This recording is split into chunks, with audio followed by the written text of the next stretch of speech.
Baik, assalamualaikum warahmatullahi wabarakatuh. Waalaikumsalam. Ya, baik sahabat desa, kembali lagi kita akan mengadakan bincang-bincang ya, tentunya dengan narasumber yang sangat luar biasa.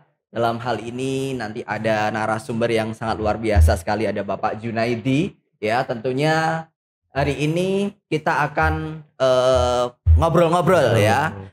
Dengan tema tentang NU ya, nanti apa aja NU itu saya juga masih belum tahu secara luas ya Bapak ya. Tentunya jangan lupa tetap kita akan bincang-bincang dengan Pitok ya, podcastnya Panggung Harjo, seperti itu, sangat luar biasa sekali. Panggung Harjo selalu menginspirasi Bapak ya, banyak edukasi seperti ini ya. Baik, langsung saja sahabat desa, kita langsung saja berbincang-bincang dengan Bapak Junaidi SE. Ini SE ya, saja Bapak Junaidi. Oke, Bapak Junaidi ini ya, Bapak Junaidi ini sebagai ketua ya, ketua PRNU. Apa itu PRNU lagi ya? Nanti bisa dijelaskan ya Bapak ya, PRNU itu apa? Dan juga koordinator PLC ya. Oke ya, nanti ya, nanti bisa dijelaskan ya Bapak ya, PLC itu apa, seperti itu. Nggih. Ya. Oke, Bapak boleh perkenalan dulu Bapak. Assalamualaikum warahmatullahi wabarakatuh. Waalaikumsalam warahmatullahi wabarakatuh. Bismillah, alhamdulillah, syukurillah, salatu wassalamu ala rasulillah. Baik sobat desa, sobat Pitok, podcastnya Panggung Harjo, nama saya Junaidi, sarjana ekonomi. Kebetulan saat ini dipercaya oleh NU menjadi ketua Tanfidiyah periode 2022 sampai 2027. Demikian perkenalannya Mas Hengki. Luar biasa. 2022 sampai 2027. Ya, 5 tahun. Ya Bapak luar biasa sekali ya, menjadi ketua ya, PRNU. Nah, kita ngobrol-ngobrol dulu Pak sebelum ke PRNU. Untuk NU itu apa aja? Apa sih Pak NU itu? Baik sobat desa, perlu kita ketahui bahwa Nahdlatul Ulama adalah Jam'iyah Diniyah Islamiyah Istimaiyah. Aduh, ini apa ini? Jam'iyah Islamiyah Istidiniyah lah ini. Istimaiyah. Artinya perkumpulan sosial keagamaan itu. Didirikan pada waktu itu di pondok pesantren di Surabaya oleh para ulama pada tanggal 16 Rajab tahun 1344 Hijriah atau bertepatan dengan 31 Januari 1926. Itu pertama kali NU berdiri. Kemudian NU itu punya sumber hukum. Sumber hukum NU itu ada 4. Al-Quran, As-Sunnah atau hadis Nabi, kemudian Ijma dan Qiyas. Itu sumber hukum di NU yang kita percayai. Kemudian NU sendiri dalam bidang agama, di bidang akidah kita mengenal paham sesuai dengan fahamnya Abu Hasan Al-Asy'ari dan Abu Mansur Al-Maturidi. Kemudian di bidang fikih kita mengenal salah satu dari 4 imam madhab, yaitu Imam Hanafi, Maliki, Syafi'i, dan Hambali. Kemudian di bidang tasawuf kita berpedoman pada madhabnya Imam Ibnu Junaidi Al-Baghdadi dan Imam Al-Ghazali. Itu secara agama itu. Kemudian di dalam wawasan kebangsaan NU berasas pada Pancasila dan Undang-Undang Dasar 1945. Kemudian dalam bidang sosial kemasyarakatan NU mengenal prinsip yang pertama adalah tawasud. Tawasud ini adalah sikap di tengah-tengah, moderat. Jadi makanya banyak yang bilang NU itu agama yang paling moderat. Kemudian ada prinsip yang lainnya adalah i'tidal. NU selalu berusaha menegakkan keadilan. Kemudian NU juga berprinsip pada tasamuh. Tasamuh ini toleransi. Kita selalu menganut toleransi kepada agama lain maupun Islam yang berbeda paham. Kebetulan NU itu pahamnya adalah aswaja ahlu sunnah wal jamaah. Kemudian kita juga mengenal prinsip di samping tadi ada tawasud, itidal, kemudian tasamuh dan tawasun. Tawasun itu adalah keseimbangan. NU mengenal prinsip ini karena kita hidup sebagai makhluk, kita ada keseimbangan antara kita sebagai makhluk dengan Khalik, kemudian antar sesama makhluk dengan manusia, dan juga kepada alam atau lingkungan gitu. Itu secara prinsip NU itu demikian. Iya, berarti namanya saling kolaborasi juga. Betul, antara Tuhan, terus makhluk dan alam juga. Tadi Bapak ngomong-ngomong tentang ada Imam Syafi'i, Imam Hambali. Nah, itu kan madhab ya, betul. Kayak gitu. Jadi kalau individu ini kita harus mengikuti madhab mana sih, atau bisa bergonta-ganti? Kalau dalam fikih kita tidak boleh ya. Jadi kalau kita misalnya Mas Hengki itu mantap pada mazhabnya Imam Syafi'i, ya Imam Syafi'i terus gitu. Ya. Cuma ada mungkin perkecualian ketika ada misalnya satu kasus ketika kita menaikkan naik ibadah haji atau umroh, ada kita kadang bertukar paham atau bertukar mazhab. Ya misalnya kaitannya kalau kita menjalankan ibadah haji itu kan kalau kita bersentuhan dengan lain jenis itu kalau mazhab Syafi'i kan nggak boleh batal. Tapi kita karena itu sangat tidak mungkin sekali kalau bersinggungan dengan lawan jenis itu kita tidak wudu meneh. Akhirnya kita pakai paham yang lain di antara 4 itu. Jadi makanya ada perbedaan dalam fikih, biasanya itu yang furu, yang cabang, bukan yang pokok. Itu asalkan itu di antara 4 paham itu boleh. Misalnya ada dari, kalau saya sendiri sih lebih condong kepada Imam Syafi'i. Imam Syafi'i misalnya mengenal adanya kunut kalau subuh gitu. Di yang paham aswaja yang lain tidak pakai kunut, itu kita tidak boleh menghakimi kalau itu salah gitu karena di antara 4 paham itu ada yang mengakui bahwa itu subuh itu di antara 4 itu dipakai. Jadi tetapi satu individu itu harus menganut satu mazhab satu mazhab. Di antara 4 itu. Oke, jadi tidak boleh bergonta-ganti. Tidak boleh. Tidak boleh. Baik, secara luas sudah dijelaskan ya Bapak ya tentang NU tadi menganut dari undang-undang juga, Pancasila seperti itu. Baik, sangat luar biasa sekali. Ternyata NU itu moderat ya Bapak ya. Jadi memang fleksibel juga ya, fleksibel, tidak kaku seperti itu. Baik, selanjutnya kita ngomong-ngomong NU lagi Pak. Tentang struktur organisasinya itu seperti apa Pak? Ya, jadi akan pasti ada tingkatannya di Indonesia, terus di daerah-daerah, sampai bahkan mungkin sampai pedukuhan mungkin kalau ada Bapak. Baik Mas Hengki, untuk hierarki atau struktural dari organisasi atau perkumpulan NU sendiri, paling pusat, di tingkat pusat ada namanya Pengurus Besar Nahdlatul Ulama. Itu disingkat PBNU. Kemudian di tingkat provinsi itu pengurus NU namanya Pengurus Wilayah Nahdlatul Ulama. Itu disingkat PWNU. Di tingkat wilayah. Kemudian di tingkat kabupaten itu namanya Pengurus Cabang Nahdlatul Ulama, disingkat PCNU. Kemudian di tingkat Kapanewon namanya MWC, Majelis Wakil Cabang NU, MWCNU. Kemudian di tingkat kelurahan namanya PRNU, Pengurus Ranting Nahdlatul Ulama. Dan di tingkat pedukuhan masih ada lagi yang diakui sesuai AAD/ART NU itu adalah Parnu, Pengurus Anak Ranting Nahdlatul Ulama. Itu di tingkat pedukuhan. Jadi hierarkinya semacam itu Mas Hengki. Berarti sangat luas dari pusat Indonesia sampai ke tingkat padukuan pun ya. Ada satu lagi untuk yang di luar negeri. NU juga ada namanya PCINU, Pengurus Cabang Internasional Nahdlatul Ulama. Itu luar biasa sekali, itu cabang yang ada yang berada di luar negeri.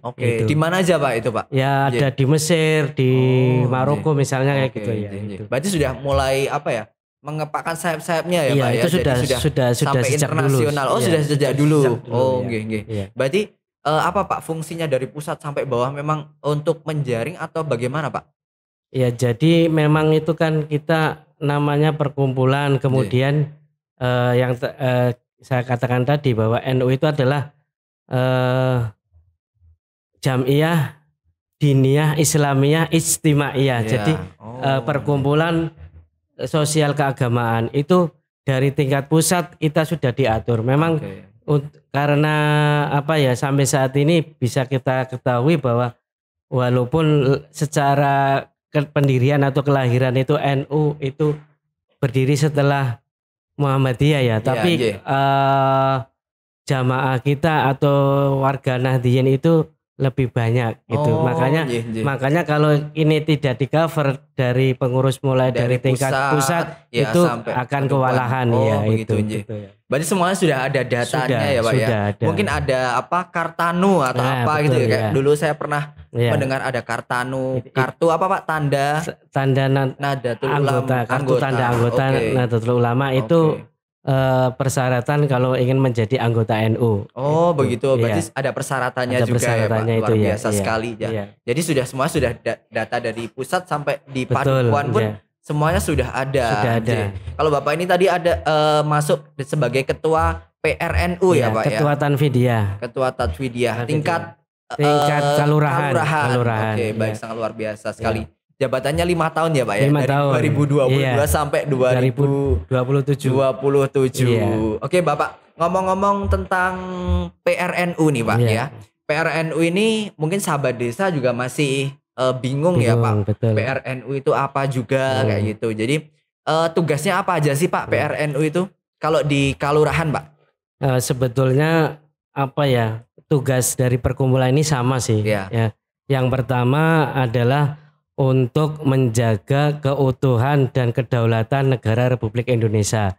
Itu dari pusat sampai ke bawah itu sama. Kemudian yang kedua adalah melestarikan amalan atau amaliyah dari Nahdlatul Ulama. Jadi kita melestarikan amaliyah An-Nahdliyah supaya lestari, supaya bisa apa ya, ini ada terus gitu.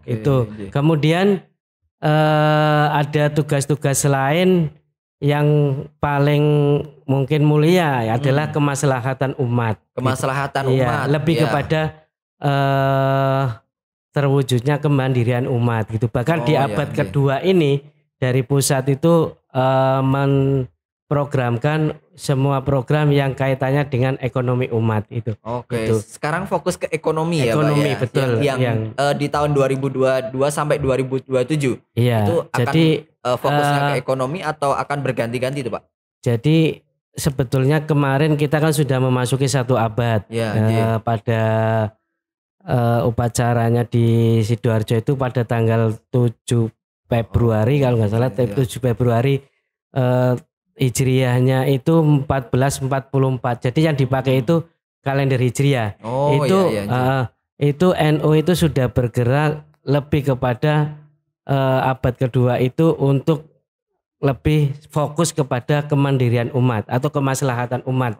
Jadi NU tidak hanya monoton kegiatan keagamaan toh, itu tahlilan toh, kemudian sholawatan toh, dibaan toh itu, tapi yang lebih penting adalah bagaimana kita kemandirian umat itu ya. Misalnya untuk apa, supaya peningkatan kesejahteraan melalui kolaborasi dengan bisa dengan lembaga pemerintahan seperti desa, kemudian juga bisa kerjasama dengan padukuan yang kaitannya nanti ada apa ya, UMKM, kemudian ada yang kaitannya pokoknya apa, ekonomi lah, pemberdayaan ekonomi itu. Berarti ada, biasanya kan ada itu Pak, ada Layismu, ada Layisnu, itu memang sudah dibentuk. Kalau Layisnu ini berarti dibentuk abad keberapa? Abad pertama atau abad ke ini Pak? Itu sudah lama ya, mulai abad berarti pertama sudah ada. Dari pusat sudah ada ya Layisnu itu ya. Jadi Lazis itu, kalau Lazis itu sampai ke PC. Kalau di sampai di MBC atau Kapanewon itu namanya UBSIS ya. UBSIS. Oh. Kalau kita nyebutnya Lazisnu, Ya. kemudian UBSISNU gitu. Oke. UPZIS kita bisa nyebutnya UBSIS gitu. UBSIS, Itu di tingkat apa Kapanewon sampai ke bawah. Nah, kita itu terkait dengan gerakan perekonomian umat itu kita menyelenggarakan atau memfasilitasi terkait koin NU. Kotak koin NU gitu ya. Itu gerakan ekonomi umatnya kita adalah apa ya collecting dari uang yang tidak begitu berguna tapi untuk investasi jangka panjang lah gitu. Itu koin NU. Untuk kemandirian umatnya itu. Oke. Jadi ngomong-ngomong sebelum ke koin NU ini Pak, saya mau tanya juga inovasi dari PRNU. Kan selama Bapak sudah menjabat, masuk dah 1 tahun belum Pak ini Pak? Sudah tahun. Ya, inovasinya apa Pak untuk di Kelurahan Panguharjo khususnya? Apa Pak kira-kira? Jadi gini, terkait inovasi barangkali untuk kita kepengurusan yang lalu tahun 2017 sampai 2022 belum ada lembaga yang bernama lembaga media sosial. Nah itu kita adakan, tapi di NU namanya lembaga Taklif wa Nasr itu. Itu hampir sama dengan lembaga media sosial lah. Untuk saat ini kebetulan kita merekrut salah satu juga dari personel dari PSID untuk duduk di lembaga ini, lembaga Taklif wa Nasr media sosial. Itu kita mengelola terkait Facebook dan IG gitu. Terus itu kontennya apa aja Pak kalau Facebook dan IG itu nanti lebih ke? Jadi kalau Facebook itu lebih kepada kegiatan-kegiatan baik yang mulai di ranting-ranting itu atau kegiatan anak ranting, kemudian kegiatan dari ranting sendiri gitu. Ya, itu semua bentuk kegiatan jamiah kita, warga Nahdliyin kita dokumentasikan melalui Facebook. Kemudian IG itu kita ada kaitannya kenal PRNU gitu. Jadi mengenalkan pengurus sekarang itu siapa. Oh ya, di NU ini ada pengurusan kalau di tingkat PRNU ya, itu pengurus itu ada 2, yaitu jajaran Suriah dan jajaran Tanfidiyah. Jajaran Suriah ini adalah jajaran Dewan Penasehat lah gitu. Kemudian kalau Tanfidiyah ini pelaksana operasionalnya.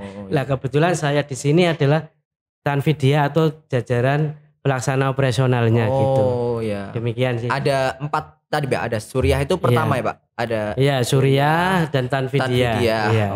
Kalau di tingkat PB sampai ke tingkat MWC ada lagi satu lembaga di atasnya Suriah, yaitu jajaran Mutasyar. Jadi mulai dari atas itu lembaganya atau strukturnya mulai dari Mutasyar, Mutasyar NU, kemudian Suriah NU, kemudian Tanfidiyah NU. Di Mutasyar itu disesuaikan dengan kebutuhan. Nanti misalnya PB apa gitu nanti kebutuhan. Kemudian di jajaran Suriah ada Roi Suriah dan wakil Roi Suriah, kemudian ada Katib, wakil Katib dan Akwan.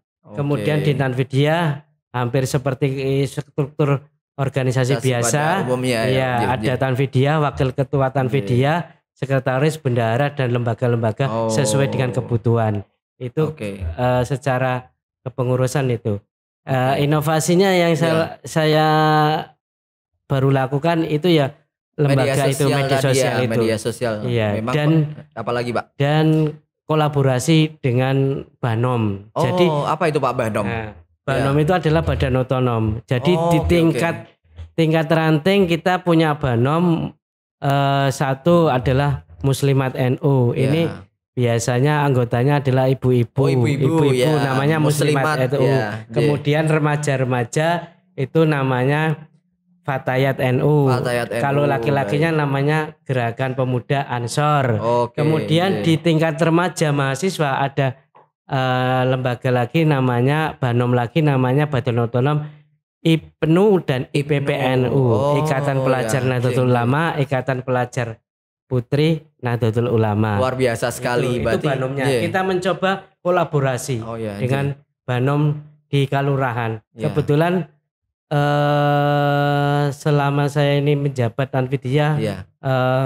hunting di Parnu-Parnu itu ternyata IPNU-nya Panggung-Harjo belum terbentuk. Oh, belum terbentuk berarti ya. IPNU EPPNU-nya masih PAC, masih anak cabang, masih tingkat Papanewon gitu.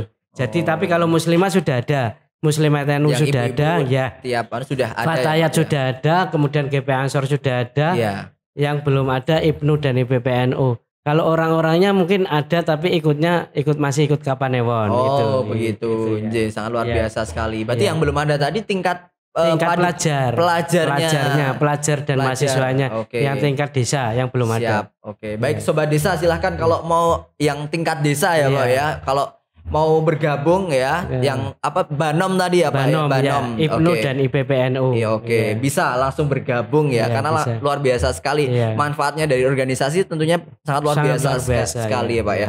Oke. Selain itu tadi membahas tentang koin NU nih Pak. Ya, itu sebagai inovasi mana Pak? Inovasi dari Kalurahan atau memang sudah dari pusat itu sudah terbentuk koin NU? Jadi sudah terkonsep seperti itu. Ini salah satu konsepnya adalah Kiai Haji Ma'ruf Islamuddin dari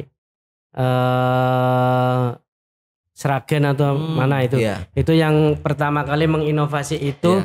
Jadi memang bermula dari pemikiran sederhana.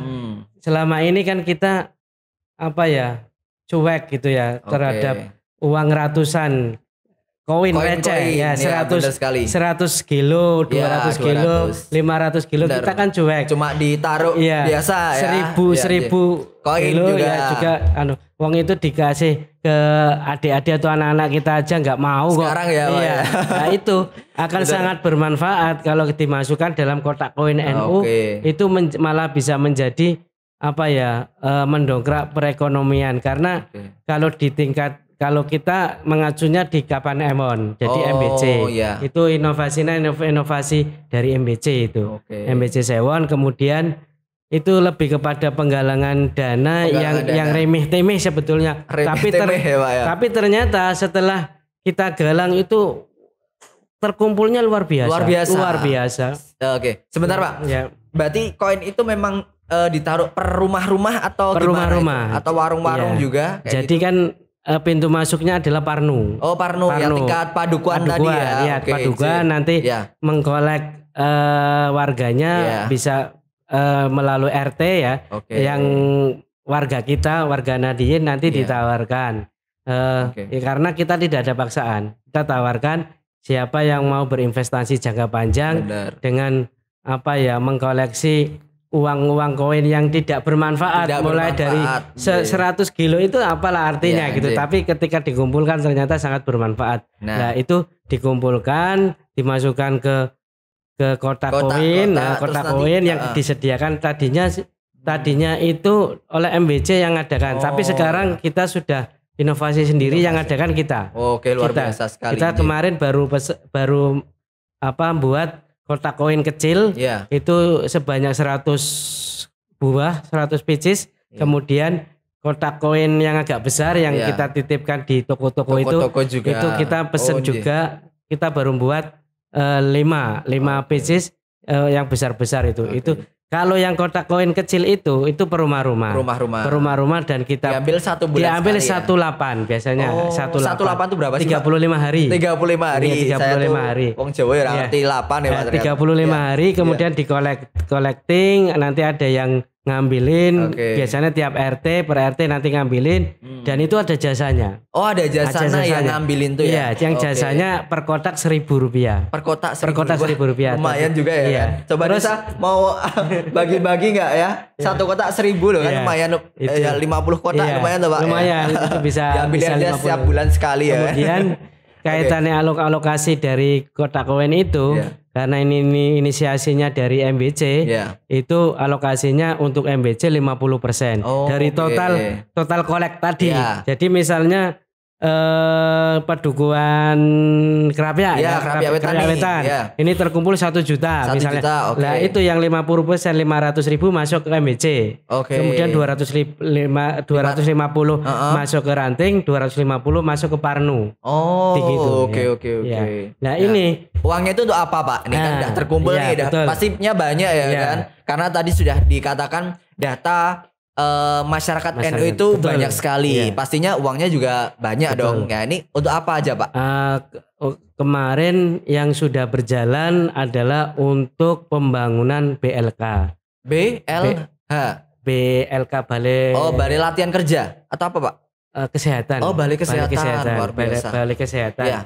Balai Kesehatan atau bahasa gampangnya klinik lah. Oh, klinik. Klinik Oke. NU gitu. Ya, Itu kemarin kita sudah pengadaan mulai dari tanahnya, Ya, kemudian pembangunannya, kemudian sekarang sudah beroperasi. Itu dari koin NU. Oh, luar biasa Itu sekali. yang pertama. Ya. Di alokasinya diperuntukkan untuk itu. Kemudian yang kedua untuk operasional ambulan NU. Operasional ambulan NU. Kemudian untuk kemarin pengadaan tanah dan pembangunan Aswaja Center. Aswaja Center itu juga dari koin NU. Oke. Kemudian juga terkait dengan perekonomian itu ada Numat. Apa itu? Oh, NUMAT. Oke. Kita punya Numat di Kapanewon itu, tapi kalau yang di Ranting belum ada. Oke. Itu. Jadi itu salah satu. Berarti sudah fokusnya sudah banyak. Iya, sudah kesehatan sudah, ekonomi sudah, pendidikan sudah ya Pak ya. Pendidikan otomatis nanti ya. Oke, sangat luar biasa sekali dari teman-teman sobat desa. Punya koin-koin ya dikumpulkan ya, yang di rumah-rumah sudah terbagi semua ya Pak ya. Itu. Oke, sangat luar biasa sekali. Jadi untuk kemaslahatan umat juga tadi untuk pendidikan, untuk ekonomi, kesehatan ya Pak ya. Kalau di ranting atau anak ranting itu kita karena itu diperbolehkan untuk operasional organisasi boleh. Operasional organisasi. Iya, jadi kita misalnya untuk membiayai kegiatan kayak, organisasi kayak rapat kayak gitu ya Pak. Ya, bisa. kita ngadakan apa itu boleh dari situ, diambilkan dari situ.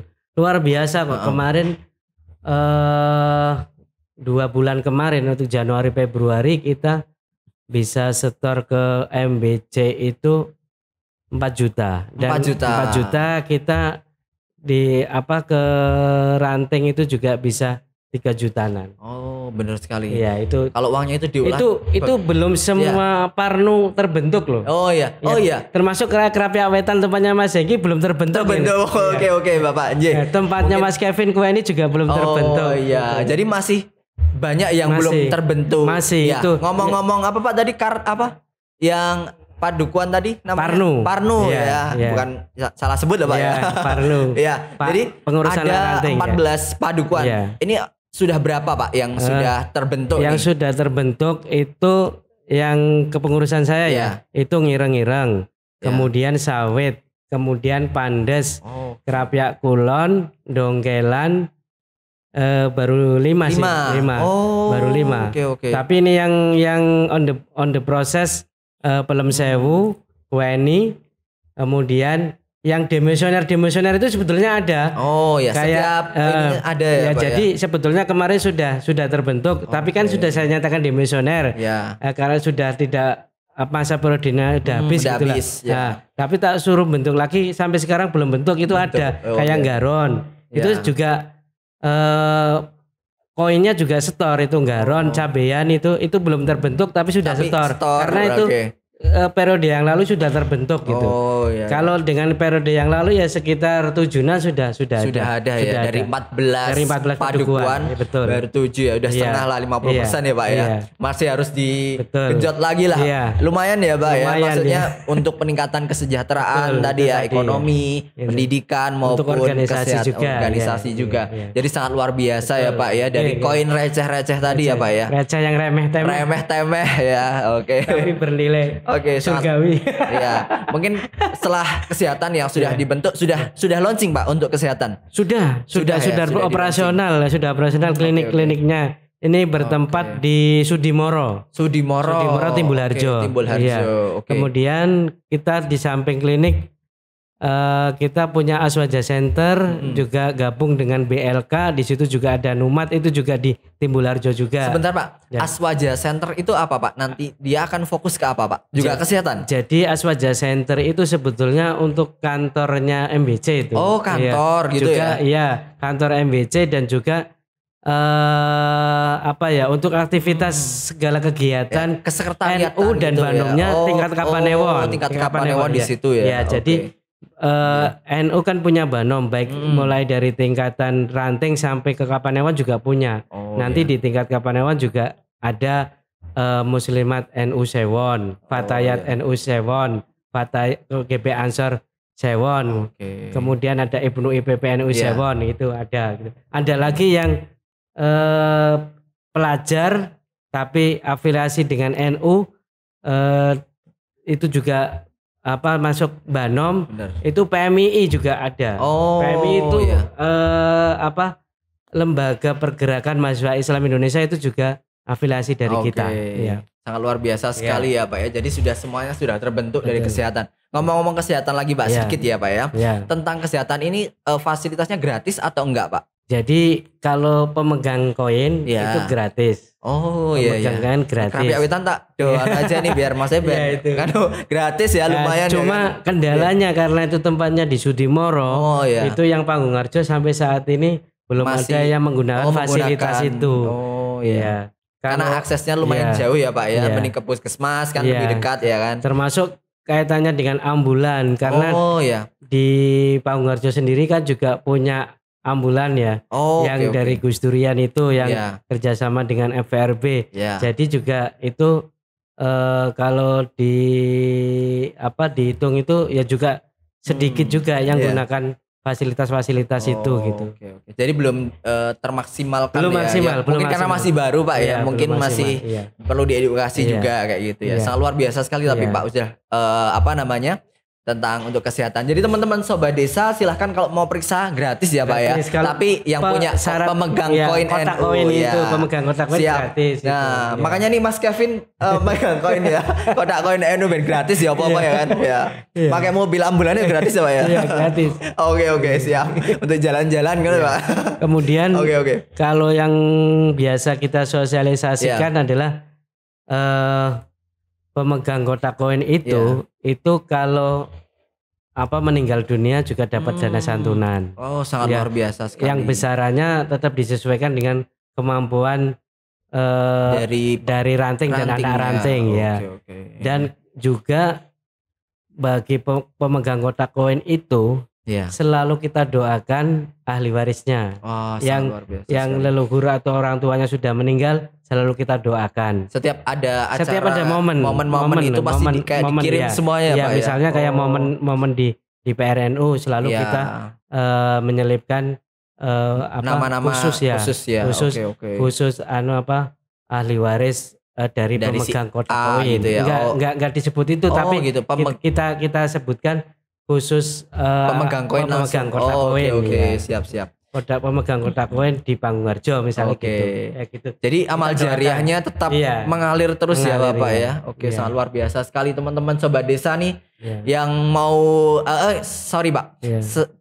Caranya gimana sih Pak untuk mendaftar atau enggak? Perlu mendaftar enggak sih Pak tadi untuk Ben bisa jadi anggota kota NU tadi loh Pak. Oh, bisa. Ya itu. Bisa dengan menghubungi kalau sudah terbentuk parnunya. Oh, Ya, nanti- syaratnya Ya, harus ada parnunya ya. ada parnunya. Oke. Nanti menghubungi pengurusnya atau Pak RT-nya atau siapa, nanti bisa langsung kok. Nanti begitu didata langsung kita Ya. kasih kotaknya itu Langsung ya? langsung. Oke. Tapi syaratnya itu kalau Kerapia Wetan supaya bisa Jalan jadi harus itu ada. iya, kalau Kerapia Wetan walaupun parnonya belum terbentuk tapi kemarin sudah berjalan loh. Sudah berjalan.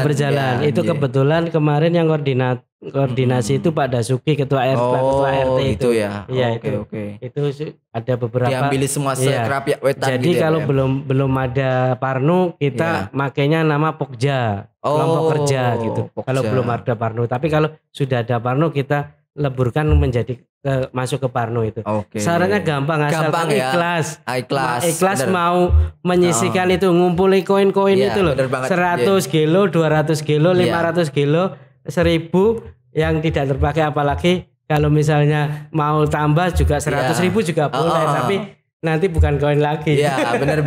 Karena koin jadi kan buat koin Pak langsung syukur ya. sampai 1.000 biasanya koin Oke, itu. oke, Ya, siap. Ya. Ya, jadi sangat luar biasa sekali. Ya. Pasti ada kemaslahatannya ya Ada, Pak ya. ya, Jadi ada manfaatnya sangat luar biasa sekali dari kotak koin tadi ya. Sangat luar biasa sekali. Oke Bapak, untuk harapannya PRNU apa Pak untuk kedepannya nih? Biar tadi kan masih baru ada 7, terus masih mungkin kegiatan-kegiatannya sudah ada, tapi mungkin menurut Bapak nih sebagai ketua belum maksimal kayak gitu Pak. Ya. Yang jelas terkait ini kan instruksi organisasi Iya, itu di harapan saya di Kelurahan Paungharjo ada 14 Parno, ya, Parno. berdiri semua. Satu itu. Kemudian nanti dengan berdirinya Parno secara otomatis berbanding lurus dengan maksimalnya koin, kotak koin NU itu. Kemudian setelah itu harapan saya juga karena ini juga instruksi organisasi, instruksi perkumpulan, amaliyah an-nadiyah tetap terjaga, terpelihara. Seperti tahlilan, seperti yasinan, seperti maulid dibaiyah, berjanji, dan rotiban dan sebagainya, pengajian itu tetap lestari di masing-masing Parno. Masing-masing padukuhan itu. Itu tetap menganut, dan juga dengan lestarinya amaliyah ini juga untuk membentengi dari paham-paham yang sangat garis keras itu tadi. Karena saat ini memang betul masuk, karena memang beberapa pedukuhan kita memang sudah terdeteksi, terinfiltrasi paham-paham garis keras semacam itu ya. Nah, kalau Mas Hengki tahu kaitannya paham yang Wahabi Salafi itu yang sangat keras, yang suka membid'ah-bid'ahkan, yang suka mengkafir-kafirkan, dan ya pokoknya sangat tidak toleran, sangat tidak moderat, dan itu sangat mengganggu kerukunan umat lah. Benar sekali. Kalau di NU wong non muslim saja kita toleransi, apalagi yang Islam yang beda paham. Tapi asal jangan merongrong negara kesatuan Republik Indonesia. Selama ini akan merongrong mesti berhadapan dengan NU. Luar biasa. Karena NU punya banser yang di garis depan untuk menggawangi itu. Gitu. Oke, sangat luar biasa sekali ya. Jadi kita NU itu toleransi ya Pak ya. Toleransi sekali. Jadi tidak membeda-bedakan ya kan Pak, seperti itu. Oke, luar biasa sekali. Boleh beri tepuk tangan Sobat Desa. Sangat luar biasa sekali. Oke, terima kasih Bapak Junaidi. Mungkin di lain kesempatan kita bisa diskusi lagi ya Pak ya. Mungkin kalau teman-teman Sobat Desa mau tanya, ada IG-nya kan tadi Pak? Ada. Dan nanti kalau teman-teman punya kegiatan-kegiatan, bolehlah nanti bisa di follow IG-nya tadi ya. Oke. Sangat luar biasa sekali bincang-bincang kita dengan Bapak Junaidi. Tadi sudah banyak sekali, panjang kali lebar lah pokoknya tentang NU itu toleransi, dan kegiatan-kegiatan PRNU sangat luar biasa sekali ya Bapak ya. Mungkin teman-teman Sobat Desa yang belum mengikuti kegiatan-kegiatan dari PRNU mungkin bisa merapat ya Bapak ya, merapat bareng-bareng, karena mengikuti organisasi itu sangat penting juga ya Pak ya. Apalagi tadi untuk anak-anak muda ya Pak ya. Anak-anak muda pentingnya banget mengikuti kegiatan organisasi. Dari pelajar sampai orang tua. Sampai orang tua kayak gitu ya. Sangat luar biasa. Tingkatannya. Oke, karena banyak sekali nanti akan mendapatkan relasi-relasi tentunya, manfaat dari organisasi. Oke, baik sahabat desa, mungkin demikian ya Bapak ya bincang-bincang kita tentang NU dan PRNU, kegiatan-kegiatannya mungkin akan dilanjutkan di sesi berikutnya ya. Siap. Yang akan luar biasa sekali ya. Terima kasih Bapak Junaidi, sehat selalu ya, sukses selalu untuk kepengurusannya yang masih lama sampai 2027 ya. Oke, baru 1 tahun, sangat luar biasa. Oke, baik sahabat desa, cukup sekian kita akhiri. Baik, wassalamualaikum warahmatullahi wabarakatuh. Waalaikumsalam. Cinta desa karena percaya desa bisa. Luar biasa sekali.